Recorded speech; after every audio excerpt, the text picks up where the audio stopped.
Hi everyone, this is Shoaib Hamza and you are watching Big Brain. So finally, I'm here with a proper playlist of data structures and algorithm codes. In this course, we will dive into the depth of data structures and algorithm. हम basics से लेकर advance तक data structure को करने वाले हैं और आप लोगों को इससे बहुत ज़्यादा बेनिफिट होने वाला है। बहुत सारे डेवलपर्स होते हैं, उनको डेवलपमेंट तो आती होती है बट डाटा स्ट्रक्चर उनका बहुत ज़्यादा वीक होता है। सो अगर आपने एक अच्छी हाई पेइंग सैलरी लेनी है या एक अच्छी कंपनी में जॉब सिक्योर करनी है तो आपको data structures and algorithm must आना चाहिए। इससे रिलेटेड आपके पास इंटरव्यूज़ के अंदर बहुत सारे क्वेश्चंस पूछे जाते हैं और बहुत ज़्यादा ट्रिकी भी होते हैं और हमारे पास इसके लिए बहुत सारी वेबसाइट्स भी हैं जहाँ पर मल्टीपल क्वेश्चंस अवेलेबल हैं। लाइक आपने लीड कोड का नाम पहले कभी ना कभी सुना होगा, वहाँ पे बहुत सारी प्रॉब्लम्स ऑलरेडी अवेलेबल है। वहाँ से भी हम कुछ ना कुछ क्वेश्चंस को सॉल्व करेंगे और बहुत मज़ेदार ही कोर्स होने वाला है। मैंने बहुत सारे कोर्स पढ़े हैं और पढ़ाए हैं और मेरा ये सबसे फेवरेट कोर्स है। लाइक ये थर्ड सेमेस्टर के अंदर सर बिलाल आरिफ से मैंने कोर्स पढ़ा था और मुझे बहुत पसंद आया था। लाइक अगर मैथ के बाद मुझे कोई कोर्स पसंद आया था ना तो वो ये डाटा स्ट्रक्चर्स एंड एल्गोरिदम आया था। Like first year second year में तो प्रोग्रामिंग का मुझे पी भी नहीं आता था, लेकिन जब मैं यूनिवर्सिटी के अंदर आया तब मुझे ये प्रोग्रामिंग से रिलेटेड इंटरेस्ट डेवलप होना स्टार्ट हुआ और मुझे बहुत मज़ा आना स्टार्ट हो गया था। मैं कहना चाहता हूँ कि डाटा स्ट्रक्चर बहुत मज़ेदार कोर्स है। आप लोगों को इससे बहुत ज़्यादा बेनिफिट होगा। आपको इंटरव्यू के टाइम पे ये बहुत ज़्यादा आपको हेल्प आउट करेगा। आज की इस वीडियो में हम करने क्या वाले हैं? आज की इस वीडियो के अंदर हम बेसिक से स्टार्ट लेने वाले हैं डाटा स्ट्रक्चर्स का, जिसके अंदर हम देखने वाले हैं कि एरे क्या होती है। आपने अगर पीएफ पढ़ी है, पीएफ मीन प्रोग्रामिंग फंडामेंटल्स, या आपने पहले वो पढ़ी है ऑब्जेक्ट ओरिएंटेड प्रोग्रामिंग, लाइक ये 2 प्रीरेक्विजिट होते हैं डाटा स्ट्रक्चर एंड एल्गोरिदम के। अगर आपने पहले डाटा स्ट्रक्चर एंड एल्गोरिदम से पहले कोई और कोर्स नहीं पढ़ा हुआ प्रोग्रामिंग से रिलेटेड तो DS is not for you. आप लोगों को पहले अपनी बेसिक्स क्लियर करनी पड़ेंगी। आप लोगों को पता होना चाहिए कि प्रोग्रामिंग होती क्या है, उसके अंदर आपके पास लूप्स क्या होते हैं, उसके अंदर आपके पास सिंटैक्स क्या होते हैं, सारी चीज़ें आपको आनी चाहिए। आपके पास ना ये data structure and algorithm multiple language के अंदर करवाया जाता है। लाइक जावा के अंदर भी आप इसको कर सकते हैं, आप इसको सी प्लस प्लस के अंदर भी कर सकते हैं। हम इस प्लेलिस्ट के अंदर किस लैंग्वेज को फॉलो करने वाले हैं? हम इस प्लेलिस्ट के अंदर सी प्लस प्लस को फॉलो करने वाले हैं, जिसके अंदर हम डेप्थ में डीएसए कर सकते हैं। लाइक सी प्लस प्लस के अंदर हमारे पास पॉइंटर्स वगैरह होते हैं, तो हमें इससे काफ़ी ज़्यादा एडवांटेज मिलने वाला है और हमारे कॉन्सेप्ट बहुत अच्छे से क्लियर होने वाले हैं।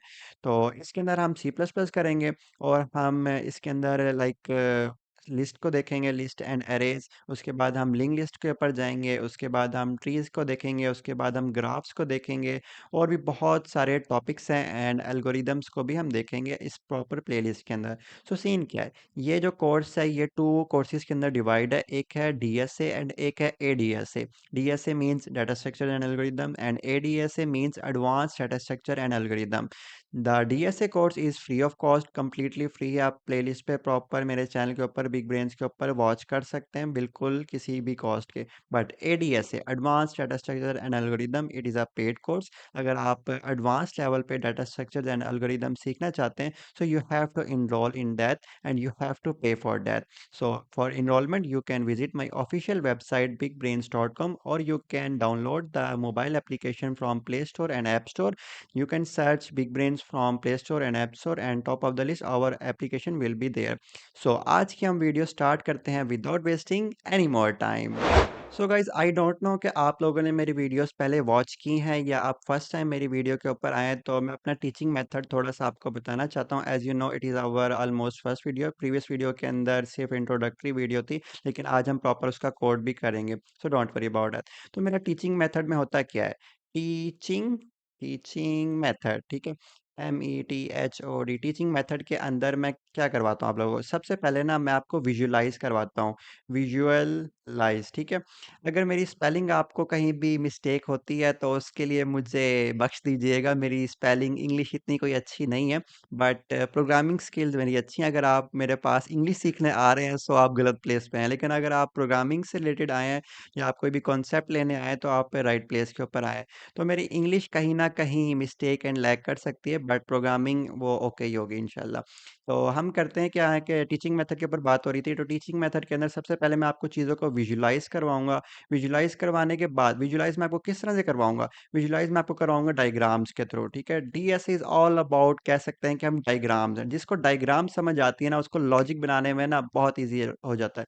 तो मैं डाटा स्ट्रक्चर एल्गोरिदम कर रहा था, तो मेरे पास ना वो विंडोज़ के अंदर होता है ना एक पेंट वाला सॉफ्टवेयर जो कि बिल्ट इन होता है विंडोज़ की तरफ से ही, तो उसी को मैं ओपन करता था और उस पे ना वैसे ही पेन से पकड़ के माउस से पकड़ के ना ड्रॉ करता रहता था, बॉक्सेस बनाता रहता था। फिर उसको इस तरह से ड्रॉ ड्रॉ पूरे जो ट्रीज़ का आए थे उसमें सर्कल बना के इस तरह पूरा ना ड्रॉ ड्रॉ कर करके मैंने ना सारा डीएसए किया था ऑलमोस्ट। तो उससे क्या हुआ कि ड्राइंग से ना कॉन्सेप्ट बहुत अच्छे से ज़्यादा क्लियर हो गए।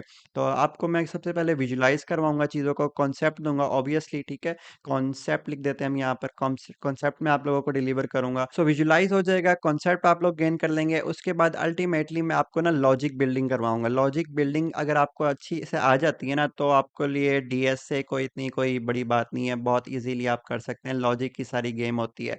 विजुलाइज़ हो गया, कॉन्सेप्ट आपको समझ आ गया, आपको लॉजिक समझ आ गई, उसके बाद हम प्रॉपर्ली चलेंगे उसकी इम्प्लीमेंटेशन की तरफ जो कि होगा कोड। यस गाइज़, मैं आप लोगों का कोड सारा लिख के दिखाऊँगा। इसके लिए हम जो टूल यूज़ करने वाले हैं, सॉफ्टवेयर यूज़ करने वाले हैं, आईडीई यूज़ करने वाले हैं, वो हम यूज़ करने वाले हैं विजुअल स्टूडियो कोड, ठीक है। Visual studio code, VS code जो ब्लू वाला होता है वो हम मोस्टली यूज़ कर रहे होते हैं और इसमें बहुत मज़ा आने वाला है। लाइक मैं फ्लटर मोबाइल ऐप डेवलपमेंट भी वीएस कोड में करता हूँ और पाइथन, सी शार्प, बहुत सारी लैंग्वेज उसके ऊपर आराम से हो जाती हैं। तो आप लोगों के लिए भी मैं रिकमेंड करूँगा कि आप विजुअल स्टूडियो वीएस कोड ही यूज़ करें। इसके अलावा भी अगर आप किसी और को यूज़ करना चाहते हैं, so it's totally up to you. So हम प्रॉपर्ली चलते हैं कि आज का हमारा टास्क क्या है। आज का हमारा टास्क है, हमारा काम है जो कि एक्चुअल वीडियो है, वो है एरेज़ के बारे में। एरेज़ हमारे पास होती क्या है? अरे अगर आपको करवाऊँ मैं, तो अरे करने से पहले आपने वेरिएबल्स का पता होगा, लाइक आपने ना पहले इस तरह से लिखा होगा इंट एज, ठीक है। Int age is equals to 18, ये मैंने ना एक वेरिएबल को डिक्लेयर एंड इनिशियलाइज करवा दिया। डिक्लेयर एंड इनिशियलाइज में डिफरेंस है गाइस, ये देखें। अगर मैं लिखता हूँ ना इस तरह से इंट एज, तो अगर मैंने इस तरह से लिख दिया तो ये मैंने क्या किया, एक डिक्लेयर कर दिया। ओके, डिक्लेयर करने से क्या होगा कि ना उसको मेमोरी में स्पेस एलोकेट हो जाएगी। ये अभी मेरे पास इनिशियलाइज नहीं हुआ। अगर मैं इसके पास यूं लिख दूंगा इंट एज इक्वल्स टू 18, तो इस तरह करने से ये हमारे पास इनिशियलाइज भी हो जाएगा। सो आई होप आप लोगों को ये डिक्लेरेशन एंड इनिशियलाइजेशन का कॉन्सेप्ट समझ आ गया होगा। ये भी इंटरव्यू टाइम पे हमारे पास क्वेश्चन पूछा जा सकता है, बहुत बेसिक है, ऑलमोस्ट लोगों को आता ही होगा ये वाला क्वेश्चन। तो उसके बाद हम चलते हैं कि ये एक्चुअली में मैं आप लोगों को बता क्यों रहा हूँ।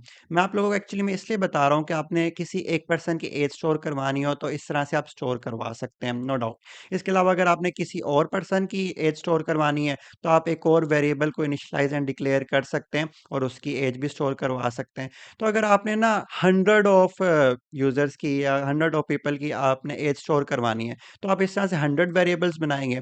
तो अगर आपने ना कंसेक्टिव मेमोरी एलोकेट करनी हो किसी के लिए, तो आप उसके लिए यूज करते हैं एरेज। एरेज क्या होती हैं? यही वेरिएबल्स ही होते हैं बट ना कंसेक्टिव सीक्वेंस में होते हैं। लाइक उसके अंदर क्या होता है, आपके पास ना इंडेक्सेस होते हैं और ना बॉक्सेस के, आपको ना डायग्राम से मैं समझाऊंगा और बहुत अच्छे से आप लोगों को समझ आ जाएगा। लाइक इस तरह से होता है कि ये हमारे पास एक एरे बना दी है मैंने।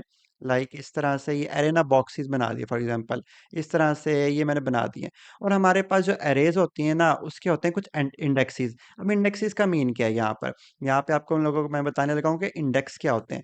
अब इंडेक्स के ऊपर आ जाएं कि आपके ना गली के अंदर बहुत सारे घर होते हैं। लाइक ये हो गया आपके पास पहला घर, ठीक है। ये हो गया आपके पास दूसरा घर, ये हो गया आपके पास तीसरा घर, ठीक है। इस तरह से काफी सारे आपके पास गली के अंदर घर होते हैं। और ना हर गली के अंदर ना जो भी घर होते हैं उसके ना कुछ एड्रेसेस होते हैं। लाइक इसका एड्रेस होगा 101, 102, 103। इस तरह से आपके हाउसेस के एड्रेस होते हैं। सिमिलरली जो हमारे पास ये एरे होती है ना, इसके भी हर ब्लॉक के इंडेक्सेस होते हैं। इंडेक्सेस को हम जो स्टार्ट करते हैं वो होते हैं हमेशा जीरो से। यहाँ पे आपने हाउस नंबर 101 से स्टार्ट की किसी भी एग्जाम्पल दी, बट जब हम एरे के ऊपर बात करते हैं, एरे या लिस्ट की, तो हमेशा वो स्टार्ट कहाँ से होती है? सी प्लस प्लस के अंदर वो हमेशा स्टार्ट होती है जीरो से। 0, 1, 2, 3 एंड 4 एंड सो ऑन, जब जहाँ तक आपकी वो एरे या उसका साइज है वहां तक वो चलती जाती है। फॉर एग्जाम्पल अब आप देख सकते हैं कि इस पूरी अरे का साइज क्या है। अब यहाँ पे देख सकते हैं, यहाँ पे first box, two box, three, four, five, yes. इसके जो हमारे पास टोटल साइज है ना इस अरे का, वो फाइव है। अब आप कहेंगे यहाँ पे जो इंडेक्सेस हैं वो तो फोर तक हैं, बट हमारे पास जो टोटल साइज है वो फाइव क्यों है? वो फाइव इसलिए है क्योंकि ये जीरो से स्टार्ट हुआ। जीरो को हम एक्चुअल में कंसीडर करते हैं, zero, one, two, three, four, इस तरह से टोटल कितने हो गए? फाइव। तो इस पूरी अरे का जो एक्चुअल साइज होगा ना, वो होगा फाइव। अब हम आगे चलते हैं कि एरे के अंदर हम और कितना डेप्थ के अंदर जा सकते हैं। तो यहाँ पे मैं फिर से एक एरे बना लेता हूँ। इस तरह से मैंने ये एक एरे बना लिया है। तो एरे के अंदर हम इस तरह से बॉक्स बना लेते हैं, लाइक डिवाइड कर दिया मैंने उन सबको, and zero, one, two and three and four, ठीक है, लाइक दिस। और इसका जो एक्चुअल साइज है वो है फाइव हमारे पास। कूल। अब हमारे पास ये ब्लॉक है, हमारे पास रैम के ऊपर, मेमोरी के ऊपर, ये हमारे पास ना मेमोरी एलोकेट हो गई है फॉर एग्जाम्पल। तो हम उसके ऊपर ना कोई डाटा को स्टोर करवा सकते हैं। लाइक यहाँ पे मैंने फर्स्ट यूज़र की एज स्टोर करवानी है 18, तो मैं 18 इस तरह से करवा सकता हूँ। मैंने किसी और की करवानी है, फिर किसी और की करवानी है, तो ना मैं किसी की भी एज स्टोर करवा सकता हूँ। तो इस तरह से अरेज हमारे पास हेल्पफुल होती हैं। ओके कूल, आई होप यहाँ तक चीज़ें बहुत आसान थी, आप लोगों को होपफुली समझ आ गई होगी। अब आपने एक चीज़ नोटिस की होगी कि हमारे पास ना डाटा स्टोर हो रहा है। यस, ये हमारे पास 18, 19, 22, ये क्या है? ये हमारे पास एज है। और एज एक्चुअली में क्या है? हमारे पास डाटा है। तो ये सारा जो डाटा है ना, ये हमारे पास स्टोर हो रहा है। स्टोर किस फॉर्मेट, किस स्ट्रक्चर के अंदर हो रहा है? एक एरे के अंदर स्टोर हो रहा है। एरे भी क्या, हमारे पास एक डाटा स्ट्रक्चर है। इसी तरह से आप इसी सारे डाटा को आप किसी और डाटा स्ट्रक्चर के अंदर भी स्टोर करवा सकते हैं। लाइक इसी सारे डाटा को ना मैं एक बाइनरी ट्री के अंदर भी स्टोर करवा सकता हूँ। उसकी जो स्ट्रक्चर होगा, उसकी जो डायग्राम होगी, वो कुछ इस तरह की बनेगी। उसके अंदर आप स्टोर करवा सकते हैं। इस तरह से आप उसके अंदर स्टोर करवा लें। तो इस तरह से भी आपके पास डाटा स्टोर, काम एक ही है, बट ना उसकी एफिशिएंसी डिफरेंट हो जाएगी। लाइक इसके अंदर जब आप डाटा स्टोर करवा के बाद में रिट्रीव करेंगे, वो स्लो होगा। इसके अंदर आप जब करेंगे, वो फास्ट होगा। वो फास्ट कैसे होगा? थ्रू आउट द कोर्स हम उस चीज़ को डील करने वाले हैं। इसके अंदर हमारे पास स्पेस कॉम्प्लेक्सिटी, टाइम कॉम्प्लेक्सिटी, वो सारी चीज़ें आएंगी। तो वो सारी चीज़ें मैं आप लोगों को करवाऊंगा। जहाँ तक बात time complexity and space complexity की है, तो उसके ऊपर पूरी वीडियो बनेगी कि उसमें होता क्या है, क्योंकि वो एक बहुत इंपॉर्टेंट कॉन्सेप्ट है जिसके ऊपर पूरा आपका डीएसए फॉल करता है। तो आप लोगों को time complexity and space complexity लाजमी आनी चाहिए, और उससे रिलेटेड बहुत सारे क्वेश्चंस आते हैं। सो अभी हम बैक टू द टॉपिक चलते हैं कि एरेज के बारे में हम पढ़ रहे थे। तो एरे के अंदर बेसिकली क्या है? सिंपल यहाँ पे इंडेक्सेस हैं और सीक्वेंशियल मेमोरी होती है। लेकिन हमारे पास ये पहला ब्लॉक है मेमोरी का, ये दूसरा है, ये तीसरा है, ये चौथा है, ये पांचवा है। इस तरह से आप अपने डाटा को स्टोर करवा सकते हैं। Array is a data structure, simple is that. और इसके अलावा जो हर डाटा स्ट्रक्चर के अंदर, लाइक मैं आपको काउंट करवा देता हूँ, लाइक हमारे पास एरे है, ठीक है, एरे हो गई। हमारे पास लिंक लिस्ट हो गई, ठीक है, लिंक लिस्ट हो गई। हमारे पास क्यू हो गई, ठीक है, हमारे पास टैग हो गया, ठीक है। इसके अलावा हमारे पास ट्रीज हो गए, ठीक है, ट्रीज हो गए। हमारे पास GRAPHS ग्राफ्स हो गए।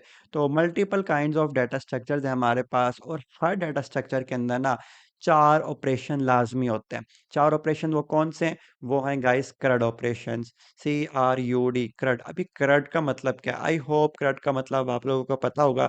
सी से आपका मतलब होता है क्रिएट। लाइक हम किसी भी डाटा स्ट्रक्चर के अंदर ना कुछ डाटा को स्टोर करवा सकते हैं, इंसर्ट करवा सकते हैं, क्रिएट करवा सकते हैं। उसके बाद रीड, आर से मतलब क्या है? रीड। रीड का मतलब क्या होता है कि हम ना कुछ जो हमने डाटा स्टोर करवाया हुआ है उसको फेच कर सकते हैं, उसको रीड कर सकते हैं, उसको व्यू कर सकते हैं। और यू से क्या मतलब होता है? यू से मतलब होता है हमारा पास अपडेट। अपडेट में क्या है? जो डाटा हमने रखवाया हुआ है उसको हम चेंज कर सकें, मॉडिफाई कर सकें। और इसके बाद हमारे पास डी होता है। डी से मतलब होता है हमारे पास डिलीट। डिलीट का मतलब ये है कि जो हमारे पास डाटा रखा हुआ है उसको हम डिलीट कर सकें। तो ये सारे जो चार ऑपरेशन है ना, ये हर डाटा स्ट्रक्चर के अंदर होते हैं ऑलमोस्ट, ठीक है। एरे के अंदर आप कर सकते हैं, लिंक लिस्ट के अंदर आप कर सकते हैं, स्टैक एंड कोई थोड़े से डिफरेंट कॉन्सेप्ट है, बट उनके अंदर भी आप क्रिएट कर सकते हैं, आप डिलीट कर सकते हैं, आप इस तरह से कर सकते हैं। आपके पास ट्री है, ट्रीज के अंदर आप कर सकते हैं। आपके पास बाइनरी ट्री है, आपके पास BST बाइनरी सर्च ट्री है, आपके पास ग्राफ्स हैं, ठीक है। तो आप ना बेसिकली एक CRUD ऑपरेशंस कर रहे होते हैं हर डाटा स्ट्रक्चर के अंदर। तो हम चलते हैं बैक टू द टॉपिक, ठीक है। एरे, अरे का मैंने आप लोगों को काफ़ी ज़्यादा गाइड कर दिया है। इसके अंदर मैंने आपको डायग्राम बना के भी दिखा दिया है, विजुलाइज़ करवा के बता दिया, कॉन्सेप्ट मैंने आप लोगों को डिलीवर कर दिया है। अब चलते हैं कि इसके कोड की तरफ। इसके कोड के अंदर हम क्या कर सकते हैं? इस कोड के अंदर सिंपली आपने क्या करना है, आपने वीएस कोड खोलना है। लाइक जिस तरह से मैंने ये वीएस कोड अपने पास ओपन किया हुआ है, इस तरह से मैंने एक अरेज़ की सीपीपी फाइल बना ली है। अरे मेरी फाइल का नाम है और dot CPP C plus plus की एक्सटेंशन है। कूल। तो सबसे पहले हम इधर आते हैं एंड कोड अब लिखना स्टार्ट करते हैं। तो सबसे पहले हम लिखते हैं library include iostream. Iostream iostream सबसे पहले आपने इंक्लूड करनी होती है, उसके बाद आपने लिखना होता है using name space STD.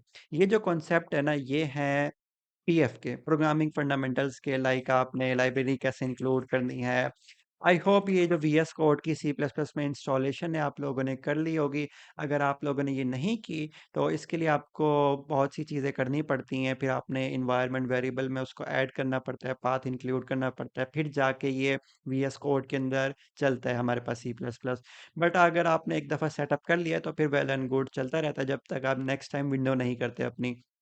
Cool. तो यहाँ पे मैं आपको टेस्ट करवा देता हूँ कि मेरे पास जो मेरा कंपाइलर है वो बिल्कुल एक्यूरेटली वर्क कर रहा है। Like hello world. तो हेलो वर्ल्ड मैंने लिखा एंड एंडर लिखा। ये बिल्कुल बेसिक हमारे पास सी प्लस प्लस के कॉन्सेप्ट हैं। तो ये आप देख सकते हैं हेलो वर्ल्ड हमारे पास प्रिंट होकर आ गया और उसने टाइम भी बताया कि कितने टाइम उसने एग्जीक्यूशन के लिए लिया है। कूल।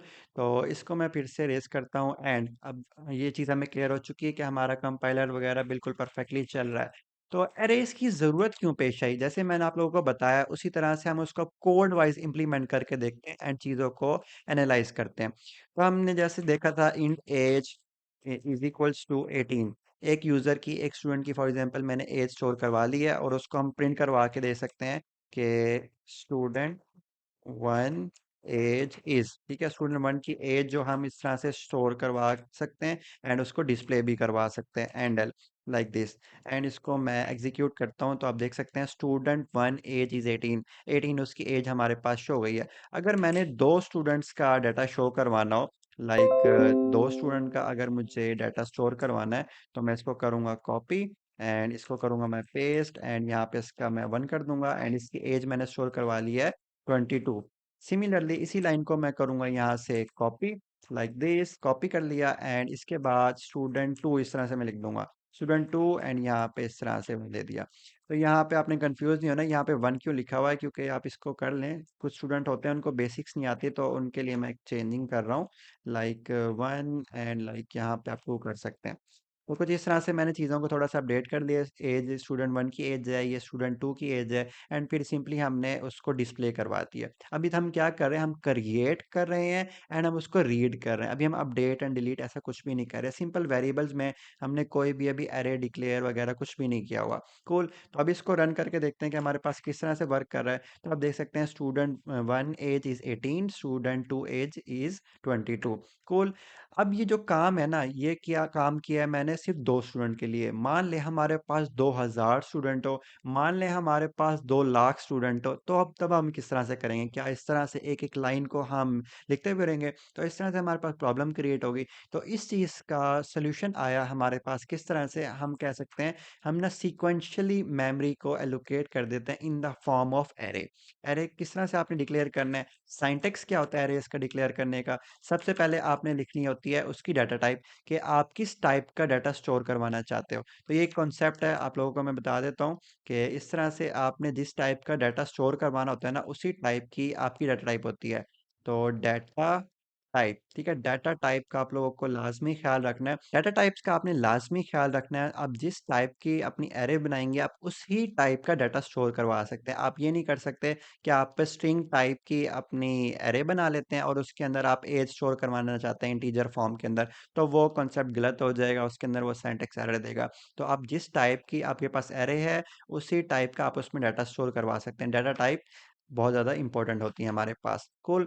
तो यहाँ पे आपके पास सिंटैक्स क्या है किसी भी एरे को डिक्लेयर करने का? आपको सिंपली उसकी डाटा टाइप लिखनी है। लाइक मैं इंटीजर टाइप का डाटा स्टोर करवाना चाहता हूँ, तो मैंने इंट लिख दिया एंड आपने अपनी एरे का नेम लिखना होता है। एरे का नेम जैसे वेरिएबल का नेम हम कुछ भी दे लेते हैं ना, इसी तरह से आप कोई भी एरे का नेम आप स्टोर करवा सकते हैं। जैसे मैंने ARRAY एरे ही स्टोर करवा लिया। इसके बाद आपने इसको करना है, अगर मैं इसको इस तरह से कर दूंगा तो इस तरह से क्या होगा, एक वेरिएबल हमारे पास डिक्लेयर हो जाएगा। लेकिन हमने क्या बनानी है, हमने पूरी एक एरे बनानी है। तो इस तरह से आप पूरी एरे बना सकते हैं लाइक दिस। एंड इसको आपने ना कोई साइज एलोकेट करना पड़ता है कि आप कितने साइज की स्टैटिकली एरे बना रहे हैं ना, तो कितने साइज की एरे आप बनाना चाहते हो। तो मैं कह देता हूँ कि भाई मैं 10 साइज की एरे बनाना चाहता हूँ। तो यहाँ पे हमारे पास ना 10 बिल्डिंग ब्लॉक्स बन जाएंगे, जैसे मैंने वहाँ 5 बना के दिखाए थे ना। तो यहाँ पे 10 साइज की एक एरे बन जाएगी जो कि स्टार्ट होगी 0 इंडेक्स से एंड वो एंड होगी 9th इंडेक्स पे। तो 0 to 9 टोटल साइज हो जाएगा हमारे पास 10।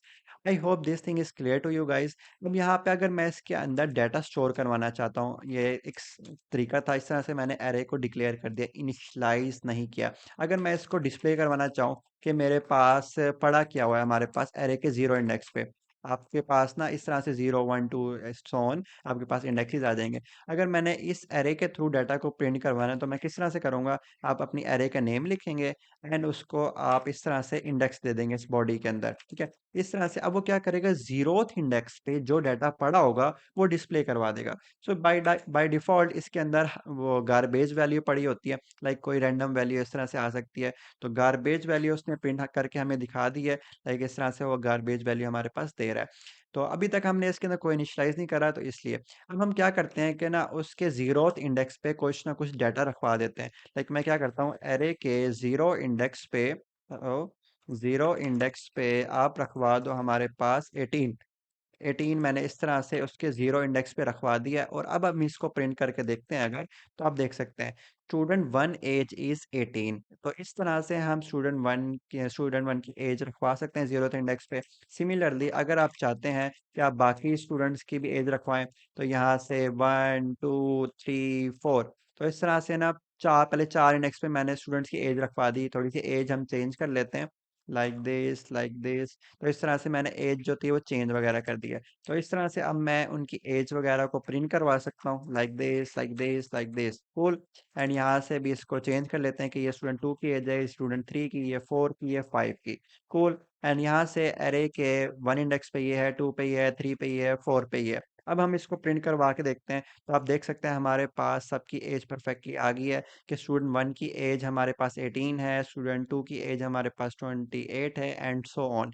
तो इस तरह से आप एरेज को यूज़ कर सकते हैं। एंड इसके अलावा अभी तो हमने इस तरह से डाटा को लिया, इंटर करवाया, स्टोर करवाया सिंपली हार्ड कोडेड वाइज। हम चाहें तो यूज़र से भी डाटा ले सकते हैं। यूज़र से कैसे ले सकते हैं, तो इस सब चीज़ों के लिए ना आपको पहले पीएफ आनी चाहिए, प्रोग्रामिंग फंडामेंटल्स आनी चाहिए, कि आपको पता होना चाहिए कि सी इन किस लिए वर्क करता है, सी आउट किस लिए वर्क करता है, तभी हम आगे प्रॉपरली वर्क कर पाएंगे।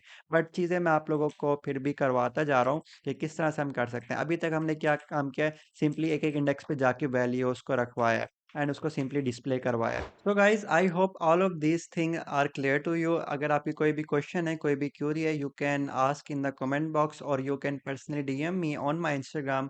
माई इंस्टाग्राम इज एज दाशिब हमजा। तो ये सारी बिल्कुल बेसिक चीज़ें थी। एरे कोई इतना कोई एडवांस डाटा स्ट्रक्चर नहीं है, बिल्कुल ही स्टार्ट हम एरे से ले रहे होते हैं। तो इसलिए भी मैं भी आप लोगों को एरे से करवा रहा हूँ, बट इतना कोई मुश्किल नहीं है। आगे जाके और कॉम्प्लेक्स डाटा स्ट्रक्चर्स भी आएंगे, बट बेसिक पे हमारी ग्रिप अच्छी होनी चाहिए, इसलिए भी मैं ये आप लोगों को करवा रहा हूँ। तो अभी हमने सिंपली देख लिया कि हम किस तरह से इस तरह से करवा सकते हैं। तो इसको करवाने के अलावा, इस तरह से करवाने के अलावा भी हमारे पास और भी मेथड होते हैं। लाइक हम इसको करली ब्रैकेट के अंदर इस तरह से करके दे सकते हैं। लाइक मैं दे दिया 1 2 3 4 5 6 7 8 9 एंड इस तरह से 3। तो इस तरह से करके भी हम उसको डिस्प्ले करवा सकते हैं। एंड ये अब हमारे पास जो हमने पहले दिया था उसको नहीं डिस्प्ले करवाएगा, जो अब हमने दिया है लाइक इस तरह से 1 2 3 4 5 इस तरह से ये वाले सारे डिस्प्ले करवा देगा। तो हम इसको फिर से एक दफ़ा एग्जीक्यूट करते हैं। सो जैसे मैंने दोबारा से रन किया तो इसने आप देख सकते हैं दे दिया हमारे पास 1 2 3 4 5। तो इस तरह से मैंने ये पहले 5 इंडेक्सेस ही प्रिंट करवाए हैं, तो इसलिए उसने पहले 5 इंडेक्सेस का दे दिया। हालांकि डाटा और भी था, बट वो मैंने डिस्प्ले नहीं करवाया, इसलिए वो नहीं दिया। सी आउट में हम जो कुछ भी लिखते हैं ना, वो हमारे पास टर्मिनल के अंदर प्रिंट होकर आ जाता है as output. Cool, I hope this thing is clear to you. इसके अलावा हम यूज़र से भी ले सकते हैं। ऑब्वियसली यूज़र से किस तरह से ले सकते हैं, लाइक इस सब को मैं रेस कर देता हूँ बाकी सबको, एंड इसको भी रेस कर देता हूँ। लाइक इस तरह से। अगर मैं इसका साइज ना दूं, लाइक इस तरह से मैं खाली छोड़ दूं, देन हमारे पास क्या होगा? देन वो ऑटोमेटिकली डिटेक्ट कर लेगा कि कितने उसके अंदर वैल्यूज हैं, तो उसका साइज ऑटोमेटिकली वो एडजस्ट कर लेगा, आपको साइज देने की भी जरूरत नहीं पड़ेगी। तो साइज अभी हमारे पास 3 है, तो ये जो 1 होगा ये 0th इंडेक्स पे पड़ा है, ये 1 इंडेक्स पे पड़ा है, ये हमारे पास 2 इंडेक्स पे पड़ा है, 0 to 2 तक हमारे पास इंडेक्स है इसके अंदर फिलहाल। तो हम देख रहे थे कि यूजर से इनपुट कैसे लेनी है। यूजर इनपुट यूजर इनपुट के लिए सिंपली आपको क्या करना पड़ता है, आपको सीन लिखना पड़ रहा होता है, ठीक है। सीन आगे आप अपनी एरे का नेम लिखें। एरे के नेम लिखने के बाद आपने ये स्पेसिफाई करना है कि आप किस इंडेक्स के ऊपर उससे इनपुट लेना चाहते हो और उसको कहाँ पर किस इंडेक्स पे वैल्यू को स्टोर करवाना चाहते हो। तो मैं कहता हूँ कि भाई मैं 0th इंडेक्स पे मुझे इनपुट दे दे, तो 0th इंडेक्स पे जो भी वो इंटर करेगा वो स्टोर हो जाएगा। कूल। इससे पहले आप मैसेज भी प्रिंट करवाना चाहें तो वो भी करवा सकते हैं। लाइक मैं इसको मैसेज दे देता हूँ कि इंटर यूअर एज। एज इस तरह से मैंने दे दिया, एंड एल लाइक दिस। तो इस तरह से मैंने दे दिया, एंड अब वो उससे पूछेगा इंटर योर एज, देन वो एबल होगा इनपुट देने के लिए। और जो भी वो इनपुट देगा वो कहाँ स्टोर होगी? वो स्टोर होगी हमारे पास 0th इंडेक्स के ऊपर। हालांकि फिलहाल यहाँ पे 1 ऑलरेडी स्टोर्ड है 0th इंडेक्स पे, लेकिन जैसे ही वो यहाँ पे इंटर करेगा तो वो ओवरराइट हो जाएगा। कूल। तो इस चीज को हम जरा टेस्ट करते हैं, and like let's do it again. तो guys now as you can see that हमारे पास मैसेज आ चुका है, इंटर योर एज। अब वो हमसे एज पूछ रहा है जो कि हमने इंटर करनी है। तो मैं एज यहाँ पे 22 इंटर कर रहा हूँ। अब जैसे ही मैं इंटर कर दूंगा ना, तो यहाँ पर मेरे पास डिस्प्ले होकर आ जाएगा स्टूडेंट 1 एज इज दिस, ठीक है। तो यहाँ पे 22 मैंने इंटर किया, तो जैसे ही मैंने इंटर किया तो आ गया मेरे पास स्टूडेंट 1 एज इज 22। तो इस तरह से आप यूजर से इनपुट ले सकते हैं। एक दफ़ा हम फिर से लेके देख लेते हैं। तो अब दोबारा से हमसे पूछ रहा है इंटर योर एज, तो मैंने अब यहाँ पर 18 इंटर कर दिया, तो स्टूडेंट 1 एज इज 18। तो इस तरह से आप यूजर से भी इनपुट ले सकते हैं। आप इस तरह से, अब ये 0th इंडेक्स पे रखा गया था, आप सिंपली यहाँ पे अब 1 इंडेक्स पे रखते हैं, दोबारा से 1 इंडेक्स पे रखें, एंड इस लाइन को भी आप दोबारा से कॉपी करें, and like this copy, and दोबारा से यहाँ पे आप करें पेस्ट टू, एंड यहाँ से दोबारा से इसको 0th, अब 0th इंडेक्स पे तो आपने ऑलरेडी स्टोर करवा दिया, अब आप स्टोर करवा रहे हैं 1 इंडेक्स पे, तो 1 इंडेक्स पे इस तरह से वो डिस्प्ले कर देगा। कूल। इसको एक दफ़ा फिर से रिमूव करते हैं, एंड अगेन इसको ओपन करते हैं। Cool. And like this, and इसको मैंने एग्जीक्यूट किया। अब मुझे पूछ रहा है स्टूडेंट 1 की एज, तो मैंने उसको कह दिया 18। अब मुझे पूछ रहा है कि ये दूसरी वाली एग्जीक्यूट हो रही है स्टेटमेंट, ये दूसरी वाली स्टेटमेंट अब एग्जीक्यूट हो रही है, तो इसके अंदर मैं कह देता हूँ 22। तो स्टूडेंट 1 की एज मेरे पास 18 आ गई है, स्टूडेंट 2 की एज मेरे पास 22 आ गई है। So I hope it's clear to you guys. ये वीडियो थोड़ी बेसिक ज़्यादा थी एंड लंबी बहुत ज़्यादा थी। लंबी इस वजह से थी क्योंकि एरे टॉपिक के अलावा भी मैंने आप लोगों को बहुत ज़्यादा चीज़ें बताई, लाइक जो जो मेरे माइंड में आ रहा था, जो कि आप लोगों को आनी चाहिए थी, या जितना मैंने गाइड करना चाहता था वो सारी चीज़ मैंने आप लोगों को गाइड की। इसके अलावा जो आगे वाली वीडियोस होंगी वो टू द पॉइंट होंगी, जिस टॉपिक से रिलेटेड होंगी उसी टॉपिक पे हम बात करेंगे, एंड बाकी बहुत सारी चीज़ें होंगी रेलेवेंट, वो हम बात नहीं करेंगे उसके ऊपर।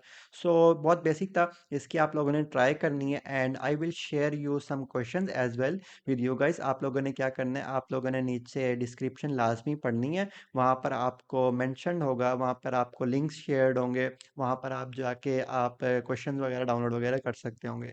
सो ये थी आज की वीडियो, मिलते हैं next time with another video of data structures and algorithm. So bye bye.